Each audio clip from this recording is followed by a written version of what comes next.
Flowers TV ഇപ്പോൾ യൂട്യൂബിൽ പ്രേക്ഷകർക്ക് ലൈവായി കാണാം. ഉടൻ തന്നെ ഫ്ലവേഴ്സ് കോമഡി യൂട്യൂബ് ചാനലിൽ ജോയിൻ ചെയ്യുക.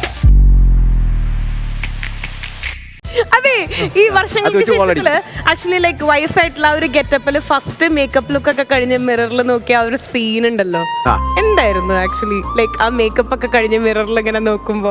ഒന്ന് അച്ഛനും ലാലേട്ടനും കൂടെ ചെയ്യാമെന്ന് വിചാരിച്ചു. കഴിഞ്ഞ ദിവസം പുള്ളി അതെ, ലാലേട്ടൻ പറഞ്ഞിട്ടുണ്ടായിരുന്നു അത്. അപ്പൊ അച്ഛൻ കഥ കേട്ടു, ലാലങ്ങള് കഥ കേട്ടു, ലാൽ സാറ് കഥ കേട്ട് ഡേറ്റ് കൊടുത്തു. അച്ഛനും ഏകദേശം ആ സമയമായപ്പോഴേക്കും ഫ്രീ ആയിരുന്നു. പെട്ടെന്ന് അച്ഛന് ചെറിയൊരു വയ്യായിക വന്നപ്പോൾ ഒരു മാസം മുന്നെയാണ് എന്നോടും പ്രണവിനോടും പറയുന്നത് ഈ അവര് ചെയ്യുന്നില്ല, നിങ്ങൾ ചെയ്യണം എന്ന് പറയുന്നത്. ഞങ്ങളല്ലെങ്കിലേ ഇത് ബാക്കി അതിന് മുന്നത്തെ തന്നെ എങ്ങനെ ചെയ്യുന്ന ആലോചിച്ചോണ്ടിരിക്കുക. അപ്പൊ ഇവരുടെ കുട്ടിക്കാലം ചെയ്യാന്ന് പറയുമ്പോൾ നമുക്കത് അത് തന്നെ ഒരു ടാസ്ക്കാണ്. അപ്പൊ ഈ 10-65-70 വയസ്സുള്ള റോളൊക്കെ നമ്മളൊരു തയ്യാറെടുപ്പും ഇല്ലാതെ അപ്പൂൻ വേറെ 2 വർഷത്തിന് മുന്നേ അഭിനയിച്ചതാണ്. അപ്പോൾ ഞാനും അങ്ങനത്തെ വലിയ പരിപാടികളൊന്നും നമ്മൾ ചെയ്യുന്നില്ലല്ലോ. അപ്പൊ പെട്ടെന്ന് ചേട്ടൻ മൂപ്പര് വന്നിട്ട് എന്നോട് പറഞ്ഞു ഇതിങ്ങനെ ഒരു സാധനം ചെയ്യണം, അവർ രണ്ടുപേരും ചെയ്യുന്നില്ല എന്ന് പറഞ്ഞപ്പോൾ തന്നെ നമുക്കൊരു ഇതെങ്ങനെ ചെയ്യും, ഇതൊരു ലുക്ക് വ്യത്യാസങ്ങളൊക്കെ വരുത്തണം. അപ്പോ അങ്ങനെ ഈ ലുക്ക് ഇത് കിട്ടി.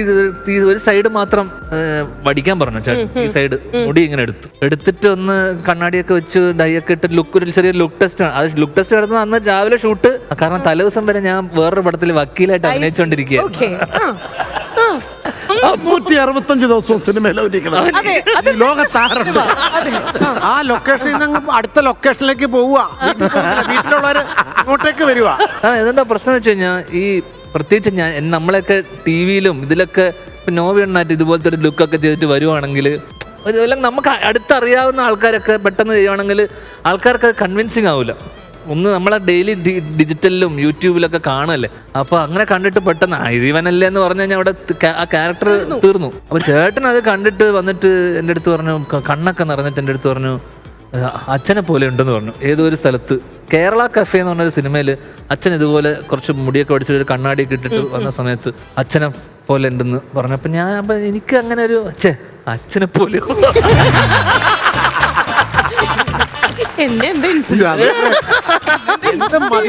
അച്ഛനെ പോലെ. അപ്പൊ ആ ഒരു വിഷമത്തിലൊക്കെ നടന്നു പോയിക്കൊണ്ടിരിക്കുമ്പോ ആൾക്കാരൊക്കെ ശ്രദ്ധിക്കുന്നു, ഇത് ചെയ്യുന്നു, നോക്കുന്നു. അപ്പൊ കുറച്ചുപേരൊക്കെ കണ്ടതിന് ശേഷം എൻ്റെ അടുത്ത് പറഞ്ഞു ഇത് ലുക്ക് വൈസ് പക്ക. അപ്പൊ കാണാൻ പ്രണവ് വേറൊരു ലുക്കില് മുടിയൊക്കെ വളർത്തിയിട്ട് പ്രണവ് വരുന്നു. അങ്ങനെ വന്നു കഴിഞ്ഞ അപ്പൊ ഒരു സീന് ഷൂട്ട് ചെയ്ത് കഴിഞ്ഞതിന് ശേഷമാണ് നമുക്കിതൊരു കുഴപ്പമില്ല, കൺവിൻസിങ് ആണെന്ന് തോന്നി. അപ്പൊ ഞാനത് ട്രെയിലർ ആദ്യം വന്നപ്പോ തന്നെ താഴെ നമ്മള് തെറി നോക്കുമല്ലോ, കമന്റ്സ്. അപ്പൊ അതില് വലിയ രീതിയിൽ തരക്കേടില്ല, ആരും ഒന്നും പറഞ്ഞില്ല. അല്ലെങ്കിൽ ഭയങ്കര പ്രത്യേകിച്ച് മലയാളികളെ ഓഡിയൻസിനെ നമുക്ക് ഇതുപോലത്തെ ഒരു ചേഞ്ച് ഓവറൊക്കെ വരുത്തിയിട്ട് വയസ്സാം കാലത്തെ ലുക്കൊക്കെ വെച്ചിട്ട് അക്സെപ്റ്റ് ചെയ്യുക, എല്ലാം കൺവിൻസ് ചെയ്യുക എന്ന് പറയുന്നത് തീരെ എളുപ്പമല്ല. ആ രീതിയിൽ ആ ലുക്ക് വൈസ് ഞാൻ സേഫായി, എന്തോ ദൈവഭാഗ്യം കൊണ്ട്. നമ്മൾ ഈ സ്ഥാനത്ത് ലാലേട്ടനെയും ശ്രീനിവാസൻ ചേട്ടനെയാണ് ലൈക്ക് അവര് ഈ ഒരു മൂവി ചെയ്തിരുന്നെങ്കിൽ ആ ഒരു ഇമ്പാക്ട് അല്ല ഇത്ര ഉണ്ടാവില്ലായിരുന്നു. ഇതാണ് മകൻ. ഫ്ലവേഴ്സ് ഒരുക്കുന്ന കാഴ്ച വസന്തം യൂട്യൂബിൽ പ്രേക്ഷകർക്ക് ലൈവായി കാണാം. ഫ്ലവേഴ്സ് കോമഡിയിൽ ജോയിൻ ചെയ്യൂ, ആസ്വദിക്കൂ.